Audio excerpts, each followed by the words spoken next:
You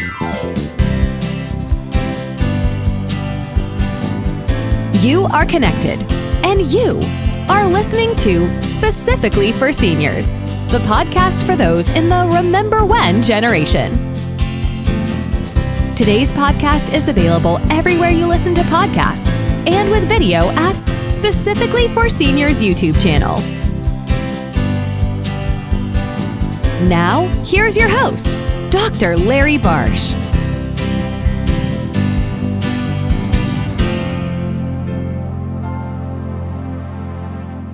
Ageism, according to the World Health Organization, refers to how we think, feel, and act toward ourselves or others based on age.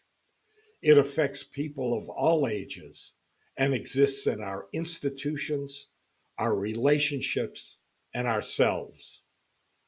Many of us have experienced the effects of ageism as an older adult in the workplace, in a hospital, in public places, in a nursing home, and in both the media and entertainment industries. Specifically for Seniors has talked about ageism with Carl Honore and Ashton Applewhite on previous podcasts. Today, our guests on Specifically for Seniors are the co-founders of the Old School, Anti-Ageism Clearinghouse. The Old School curates, creates, commissions, and disseminates free resources to educate people about ageism and how to end it. We've met Ashton Applewhite on a previous podcast. Ashton is a co-founder of the Old School, and today I'd like to introduce the other co-founders and learn more about the Old School. Kyrié Carpenter was trained as a therapist and works as a facilitator and public speaker, specializing in ageism and dementia. She is editor of the Changing Aging blog, author of Healing Dementia, and is adjunct faculty at USI and Pacifica Graduate Institute. Ryan Becker is an age activist, public speaker, and self-proclaimed old person in training. Ryan was a fellow with Boston University's Center for Anti-Racist Research's Antibigotry Convening.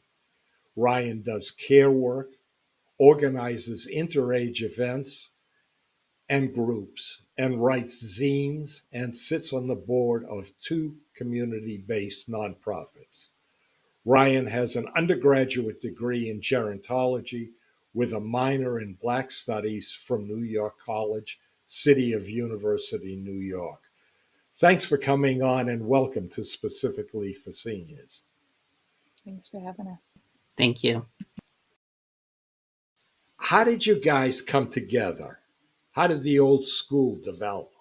Well, it started on a curb in Berkeley. Ashton was giving a talk there, and I was living in the Bay Area, and so in San Francisco, so popped over, and she was like, "What are you up to these days? I have had this idea I've really wanted to do for a while. If I just wish that there was a central repository for everything anti-ageism out there. I feel like that would really help the movement to have a one-stop shop, if you will, of all the best anti-ageism resources. You want to help me with this?" And I said, sure. And then we kind of, as we started digging around, realized it was going to be a little bit of a bigger project than we thought. And so then she said, I've been really wanting to look for an opportunity to collaborate with Ryan. And that's where they sort of got looped in, and I'll pass the story baton over to them to take it from there. Yeah, so when Kyrié and I first met, Kyrié said, did Ashton tell you, did Ashton give you any direction? And I said, no. And I said the same thing. Did Ashton give you any direction? And Kyrié said, no. And so we kind of went in and started to sort of manage ourselves and finding all the different resources that we could, or rather I helped continue to find the resources that Kyrié had started to find and that Ashton had helped compile too. So we really started to dig in deep, into the internet find whatever we could. And we ended up coming up with about 74 resources. And at first we said, okay, we have this list. How are we going to introduce it to the world? And Kyrié suggested a website. And so we built a website and launched it without really expecting much. We just thought, we've done this work. We want to share it with other people. That's the point. But the response that we got was just so surprising. It was really positive. People obviously wanted more. And it was, within those first few days that we launched that we realized, oh, okay, let's go back to the drawing board and keep making this better. And we've been running ever since with the idea and just adding on to it every chance we can get. Yeah, I think since we, yeah, go ahead. Oh, I was just saying, since we started in 2017, we haven't ever gotten to a stagnant place. By the time we finish one website update or one new offering, we already have an idea for another one. So it is a ever evolving beast. Kyrié, what got you interested in ageism, and what's your special area of interest? Yeah, absolutely. So, I think my first sort of run-in with ageism was actually when I was 22 at the dermatologist office, and the dermatologist recommended prophylactic Botox. So, that's getting Botox before you get wrinkles so that you don't ever get them, because you don't, make the expressions that would cause them. And I was really sick as a kid, which I think Lady Yelsey also gives me a high level of empathy for your abilities not matching people's perceptions of you. But I also just didn't really want any extra time in a doctor's office. And so that was really the first time that I sort of came up against it. And then thankfully I actually saw a blog Ashton wrote about a artist in Israel who was making jewelry out of her wrinkles. And it really just flipped my perspective on, if her wrinkles could be jewelry, like why did mine have to be medicated away? And so I feel like that was the first, really personal run-in I had with, the intersection of ageism and sexism there around women's appearances. And then, went on and lived my life. About a decade later, I was in grad school and I was working as a therapist with folks in long-term care living with dementia. And I realized there too that the people I was working with didn't match up to the stereotypes I held, and that was a really toxic form of ageism and ableism intersecting. And that's when I started talking and teaching about this, because I was like, well, if I just didn't realize it, maybe other people just haven't realized it. And I'm still sort of on that quest. So that's definitely my way in, is around that intersection of ageism and ableism that happens with dementia. I feel like there's so much we can learn from the experience of dementia, with also, I think I also have a healthy dose of, as Ryan calls themselves, an old person in training. I call myself a crone in training. So I think particularly at that intersection of ageism and sexism, we need to train to become the crones that this world needs. And Ryan, same question to you. Sure. So what got me involved was when I was in my early 20s, I looked around and I realized that my friend group was made up completely of people my own age. And that sort of started me on this quest to figure out why. And when I started to do that, I kind of fell into this way of thinking about the world where I saw that there was just a lot of segregation between ages, and I wanted to know more. I wanted to know why that was. So I decided that when I went to college, that I would study gerontology. And when I started to study gerontology at York College, in my first gero class, they talked about ageism. And so it was then that I started to sort of see so much ageism around me, and so much ageism that I experienced growing up, not as a younger person, but I mean, obviously as a younger person, but ageism against older people that I basically perpetuated, and was also, I would say, in some ways a victim of being that I didn't get to spend as much time with my grandparents as I could have, because I was focused on other things. And looking back, I really regret that time that I missed with them, and just the time that I missed with other people, older people in my community, that I sort of I realized that it was a disservice to me to have not had more time with them. And so that really started to get the ball rolling. It was that first semester 10 years ago that I went to see Ashton speak. And I, really started to deeply think about ageism. And it's just been something that I've been working on ever since. Ageism seems to be a more acceptable form of bigotry than racism or anti-Semitism. Why do you think that is? Well, I'll jump in and say that I think maybe, considering our backgrounds, we might think that it's more acceptable. I think there are definitely some parts of the culture where that's not necessarily the case. So that's why it's important to talk about intersectionality when we talk about ageism, because obviously it's connected with a lot of other isms, like a lot of other forms of bigotry. I think there is a universal nature of aging that makes it a little bit more murky when we're talking about it. Everyone has an age. Ageism can be both against younger people and older people. So that gets confusing because there's no in-group or out-group.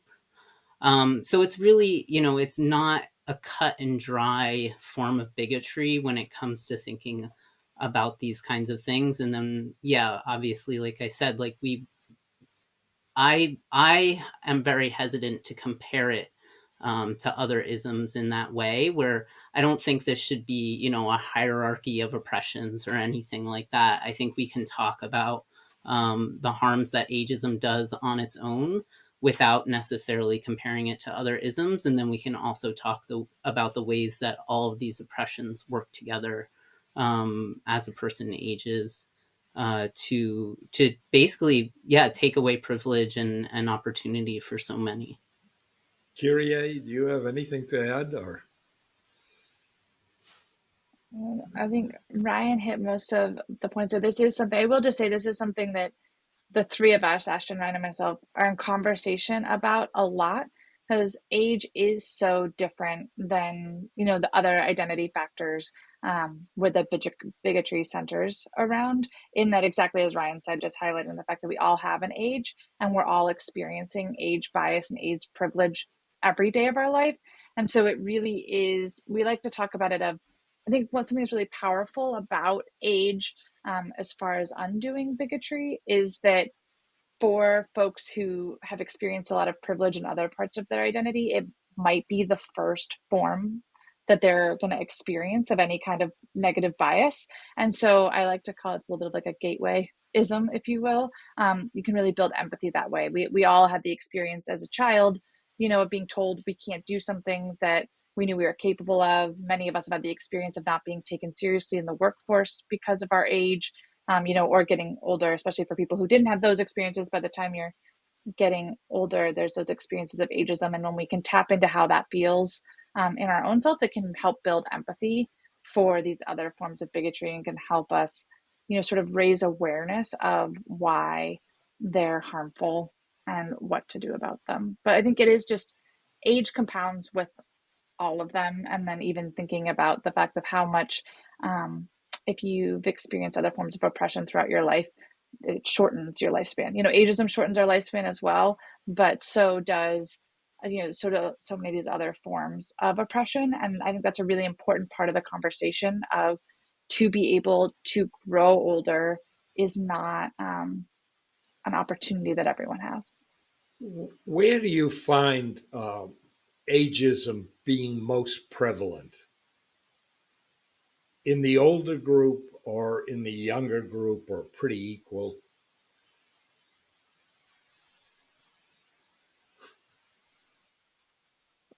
That's a good question. I mean, that's, it's interesting to think about where it's more prevalent. I think there's definitely something to be said for the longer you've been exposed to ageist messaging without being aware of it and undoing it, the more bias you're going to have. Now, that I can't say if that's older or younger, because there are plenty of older people who've been aware of ageism, since the time of Robert Butler, that have done a lot of their own work undoing bias. And there's a lot of younger people who aren't aware of their ageism, right? So I'm not going to be able to put it on a timeline there, but I would say you definitely have had more opportunity to absorb ageism the longer you've been on the planet. But we really see it everywhere, especially even, what's so interesting about too is the ageism, internalized ageism. So ideas that we have of what we can or can't do because of our own age makes it really hard to sort of uncover and get sticky. But I mean, you really can see it everywhere. In the workplace, it's really damaging. As far as like building communities, it's really damaging. Definitely see it in the media. I would say it's pretty universal. I don't know, Ryan, what do you think? Yeah, and I think obviously like for women it's a lot harder, and so when you have younger women who think, that their lives are over because they reached a certain age, whether that's 25 or 35, it happens at sort of every life stage. People start to, bemoan the experience of growing older. And that's definitely ageism. It's embedded in every stage of our culture. So I think comparing, ageism against younger people or ageism against older people is, we can talk about how media represents younger and older people, or how institutions treat younger and older people.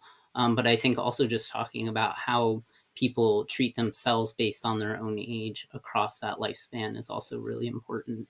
But I think, you could consider the legal age limit being 18, or, I have friends who rent U-Hauls when they're in their early 20s because of the whole rule, the law around not being able to rent a car at 25 unless you're 25, under 25. So it's, it's this, it's the way that society is structured, that at every age, there are limitations, whether it be social, whether it be legal.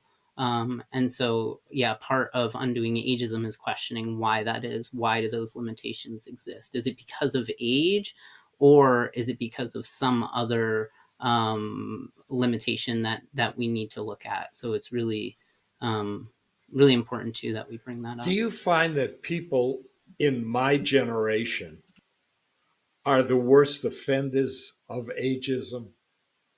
Do we do it to ourselves? Those are two different questions. So the answer I feel like the answer to the first question is, you'll notice with us, we think about this stuff a lot and it's very, very nuanced. So there's no good soundbite answer for this. I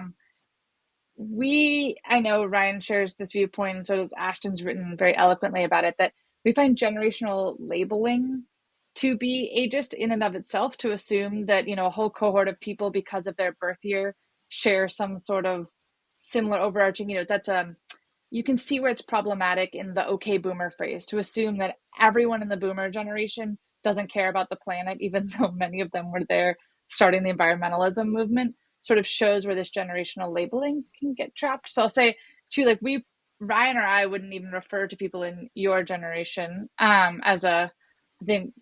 But the second question of, do we do it to ourselves? I think absolutely. And we can see that, again, the longer that we've been unconscious to all of the ageist messages that we are absorbing, the more ageist we are going to be.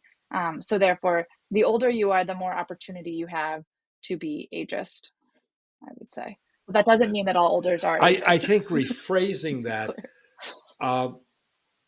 do people in my generation behave like we think we should behave rather than the way we really are?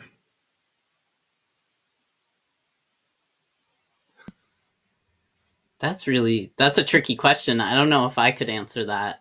What's coming up for me, of course, is just I'm going to assume your age here, and just the cultural movement, that happened in the 60s and 70s around youth. I think it was a huge movement that was centering youth. And, a phrase that my dad, I heard my dad say all the time was that he knows from that time was, don't trust anyone over 30. It was like a common way to talk about older people back then. And I think, part of the work that I want to do is changing this idea for younger people, changing the inherited attitude that younger people have about older people. Now, have older people inherited a way of talking about younger people that's negative as well? Probably. I don't know if I'm the right person, or if younger people are the right people to sort of change that way of thinking. I think, from the history, from early history, there's always been sort of many assumptions made about groups of people based on them being young or old.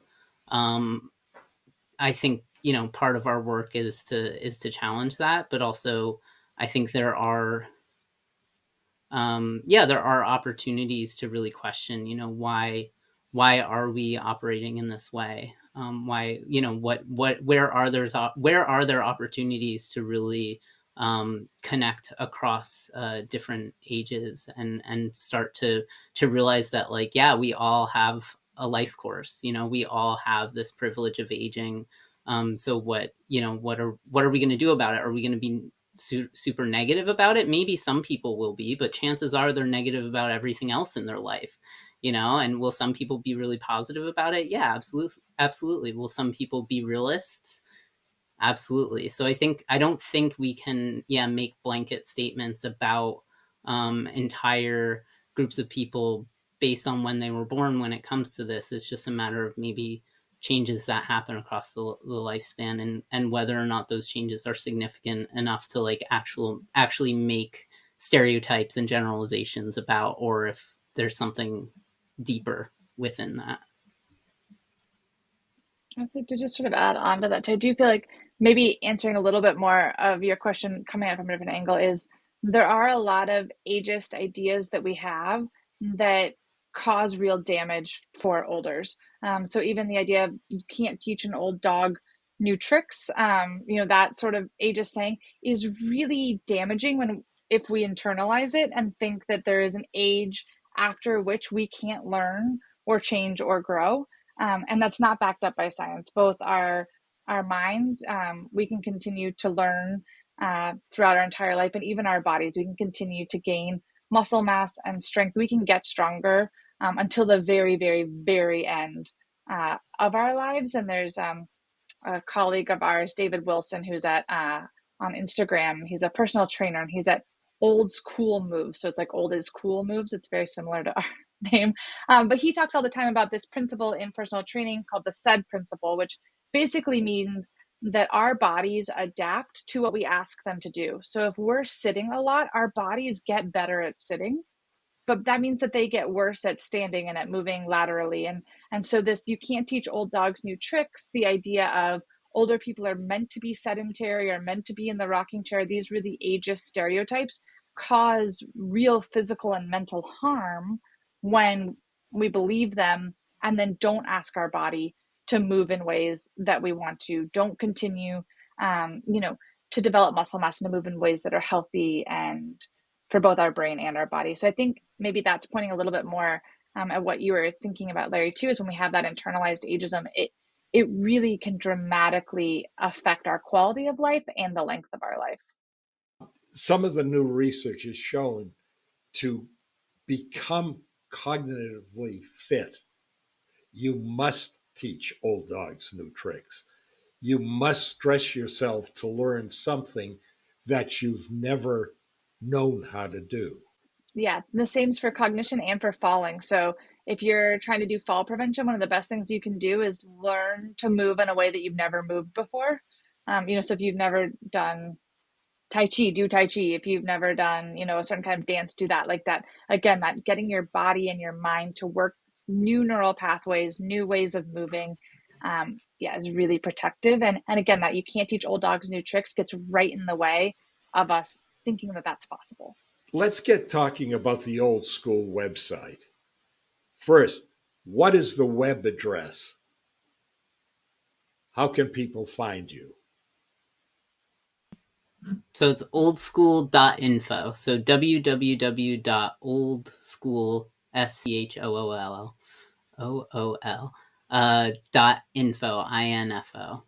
I've been to the site. There is so much information there. Where does one begin? What's the starting point?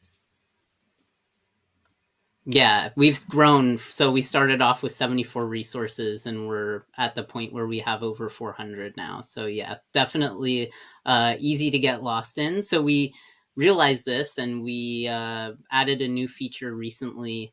So if you go to the main page in the top right-hand corner, there's a button that says new here, click me. So Kyrié can show you. And so that says new here, click me. So Kyrié can show you. And so you go to that and you can see some tips for navigating the site.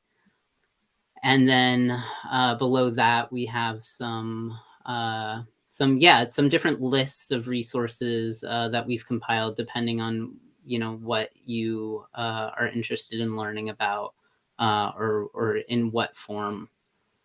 So there's tools, reports and papers, books and blogs, campaigns, talks, videos, organizations, podcasts, and then our newest section is the events. So can you briefly describe what's in each of the sections?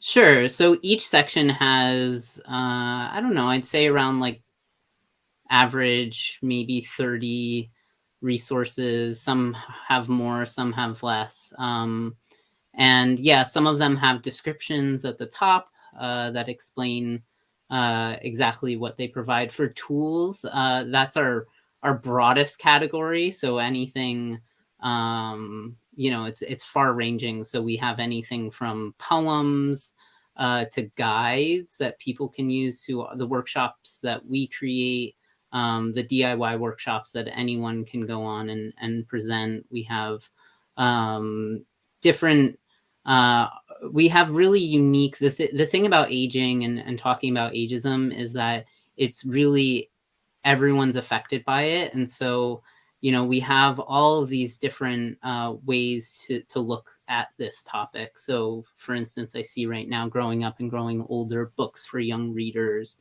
Or we have, ways to talk about ageism in relation to health, or in relation to being a woman.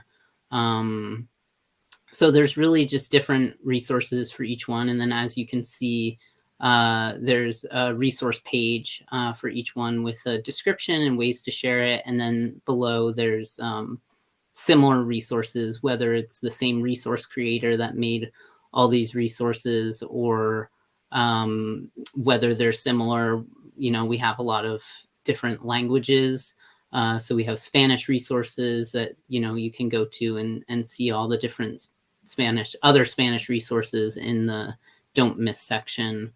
The difference between talks and videos is that talks is, since COVID, we've had a lot of different presentations online. So a lot of these are online. Some are in person. So there's different TED Talks. There's just different really great presentations on a ton of different topics. And then the videos section is more animation, more edited, short films, really diving deep into what ageism looks like. Some of them are actually really creative. Some of them are shorter, some are longer. A World for All Ages is a really good one. It's a short one put out by the World Health Organization within the past few years. That really hits home. And as you can see, we have contact information for a lot of the different resource creators also that we provide. And then some of the resources have even longer descriptions based on whether sometimes we have pages for individuals, sometimes we have pages, sometimes even, people don't really have anything else on the web other than their resource that they're providing to Old School. So we can use the description section to say a bit more about them and why they're doing the work that they do. So it's a lot, like I said, there's over 400 resources now. So it's growing.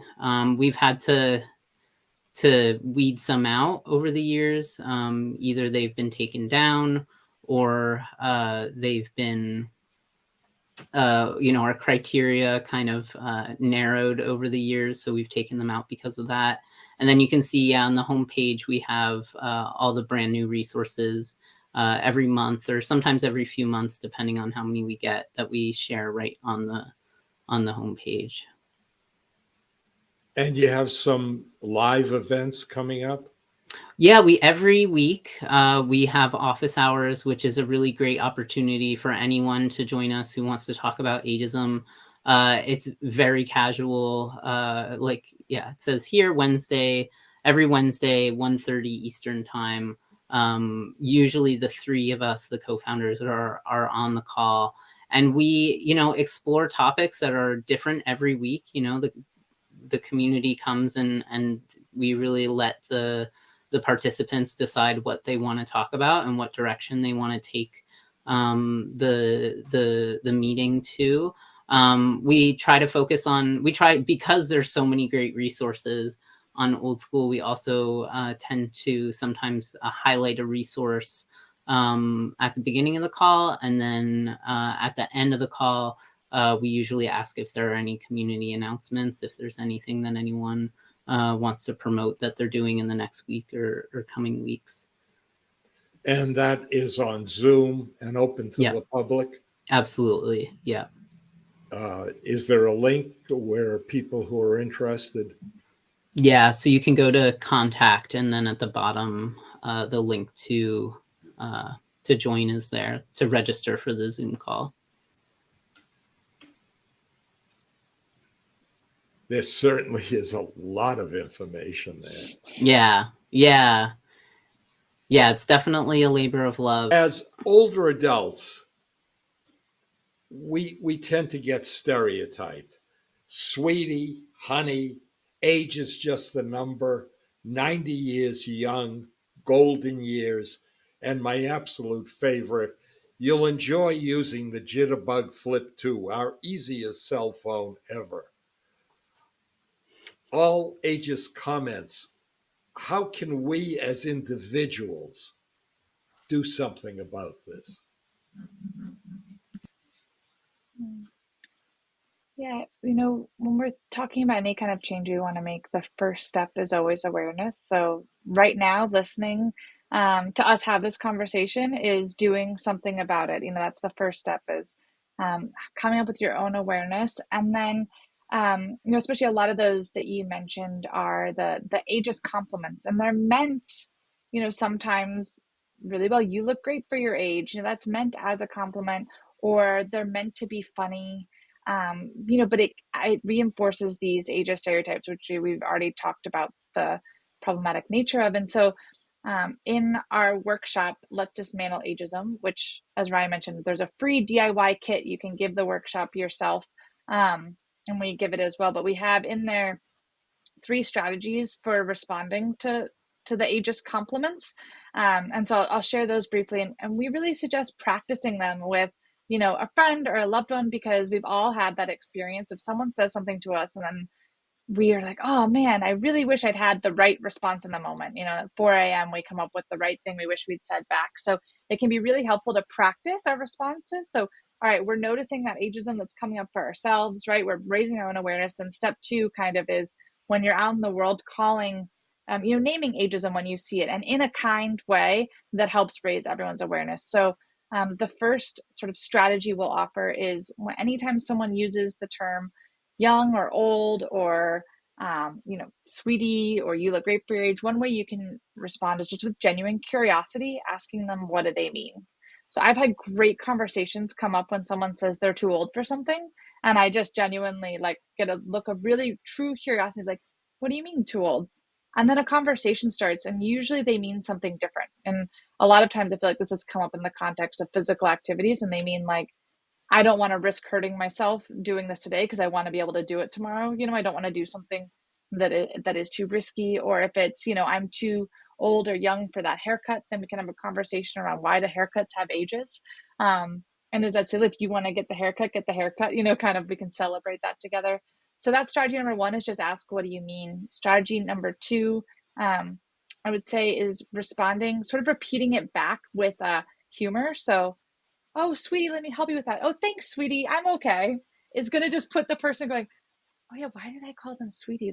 I'm not their sweetie. They're not my sweetie. We're going to realize that that's elder speak. It's actually demeaning and infantilizing.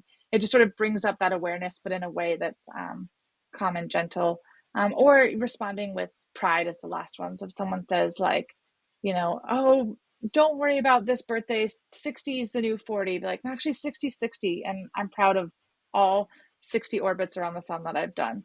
So those are three, so starting to name it when you see it. And again, we talk about calling in versus calling out in a way that invites conversation, not that starts shame, because shame's going to stop learning. And I would say those are two really great steps, just raising your own awareness and starting to talk about it in the world. And then come get plugged into Old School. We have a bunch more things you could do. This is a question that we could go on answering for hours, probably, of all the stuff you could do. So what do you want my audience, the listeners, to know about supporting the Old School and its work? Sure. So we have a support link at the top of every page, which will bring you to a different page where, of course, you can donate if you have any extra funds and you want to support our cause. Definitely, you can do that. Any contribution helps. And then we also, like Kyrié said, we offer workshops. So that's a lot of the way that we fund Old School is through these workshop offerings. So at that same support link, you can access a PDF that will explain all the different workshops that we can do. And we can also cater certain workshops on certain topics for sure. You could hire us to speak. You could hire us to consult. And we also have the give us input link will take you to a report card going along with the school theme that will allow you to give your feedback about what you want to see more of on the site, what you like that we're already doing. And then you could also, submit a resource. We're always looking for more resources to add to the site. We especially love it when people are willing to create resources with the intention of having it up on Old School. And we also love to help collaborate in that way. And we really are drawn to projects big and small when it comes to creating new anti-ageism resources. I was just gonna say, yeah, just sort of double clicking on what Ryan said too, of, the goal of Old School is to catalyze, the movement to end ageism by providing free curated resources. So it's both, like, we want to foster movement building and provide those resources. And so just using the resources is a great way to support Old School. And we really are committed to providing a lot of stuff like the office hours and whatnot for free. And so if you do have an org that wants a workshop, as Ryan was sort of saying, one of the major ways that we fund being able to, pay collaborators and keep the website up and whatnot is through getting paid to give the workshops. And then if your org doesn't have the money for it too, like we said, they're DIY kits, so they're free. So we're constantly trying to sort of toe this line of, we want all the resources to be out there and accessible, and then also trying to stay Is there anything we missed? I think the last thing that I'd like to say is going back to your question about how individuals can combat ageism. And I think the easiest way is probably something that folks are already doing. And that's just spending time with people of different ages. So when we spend time with people of different ages, it starts to sort of undo those biases that we have about, different ages and our own aging process. If you have a 50-year-old complaining about getting older and how their life is over because they just reached that big milestone, maybe they should hang out with an 85-year-old and see where they're at. So I really want to definitely support this idea of bringing all ages together. Like I said before, we do live in a very age-segregated society. So I think just breaking down those barriers is so important, and talking about it in that way.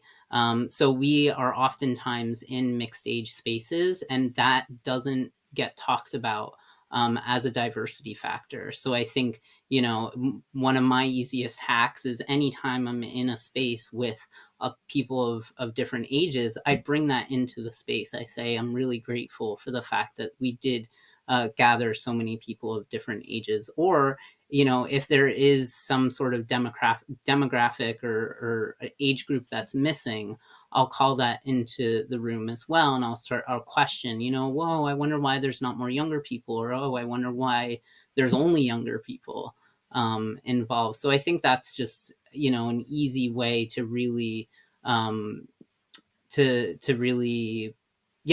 ageism. Well, thank you both for being on specifically for seniors. It's been a pleasure, informative, and I think our listeners are going to get a lot out of it. Thanks again, guys. Thanks for having us. Thank you so much. If you found this podcast interesting, fun, or helpful, tell your friends and family, and click on the follow or subscribe button. We'll let you know when new episodes are available. You've been listening to Specifically for Seniors. We'll talk more next time. Stay connected.